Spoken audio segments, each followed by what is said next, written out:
రాష్ట్రంలో రాక్షస సంహారం జరిగిపోయింది. రాక్షస సంహారం జరిగిపోయింది. దేవతలు, మునులు, దేవుళ్ళు అందరూ ఒకటి అయిపోయినారు ప్రజల రూపంలో. మేము ఊహించిన దానికంటే మెజారిటీ సీట్లు ఇచ్చారు. నెల్లూరు 10 వస్తాయని చెప్పేసి మొదటి నుంచి చెప్తేనేమో 10 వచ్చేసేసినాయి. అట్లే రాష్ట్రంలో 135 నుంచి 150 అట్లా వస్తాయని ఎక్స్పెక్ట్ చేసాం. ఇప్పుడు 160 దాటిపోతున్నాయి. అంటే దాన్ని బట్టి ఈ 5 ఏళ్ళు ప్రజలు పడిన బాధ, ఓటుని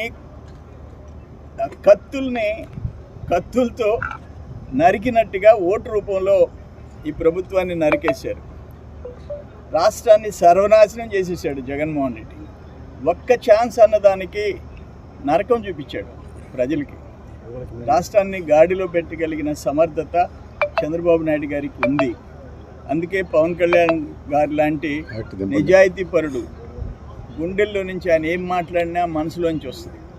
అందుకని ఒకే మాట చెప్పాడు అప్పుడు బాబు గారిని రాజమండ్రి జైల్లో చూసిన తర్వాత, నాకు పదవులు ముఖ్యం కాదు, ఈ రాష్ట్ర భవిష్యత్, బిడ్డల భవిష్యత్ కాపాడాలంటే జగన్మోహన్ రెడ్డిని ఓడించాలా అని చెప్పి ఒక మాట చెప్పాడు.